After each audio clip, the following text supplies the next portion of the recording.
శ్రేష్టమైనది ప్రేమే. ప్రేమే మొదటిది అబ్రహాము విశ్వాసం, నీతి, విశ్వాసంలో ఉన్నటువంటి సుగుణం. రెండోది పిల్లరా ఆ అబ్రహాం ప్రయాణాలు, అబ్రహాంకున్న ప్రతికూలతలు, వ్యతిరేకతలు.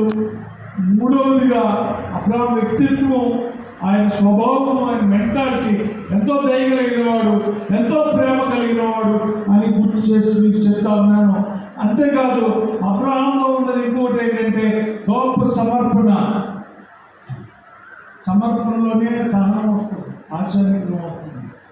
సహించుకున్నవాడు, సమర్పించుకున్న ఏ పరిస్థితులు ఎలా ఉన్నా కానీ దేవుడి మాట కట్టుబడి చావరేవు అన్నట్టుగా ముందుకు వెళ్ళాడంటే దానికి కట్టుబడి ఉన్నాడు. కొడుకులు కావాలని అంటే త్యాగం చేశాడు, కొడుకు సమర్పించాడు.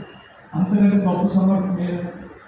ఈరోజు దైవాత్మకం, ఈరోజు క్రైస్తవ్యంలో సేవ జరుగుతుందంటే అలాంటి సమర్పణ ఉండబట్టే. హల్లెలూయా, హల్లెలూయా.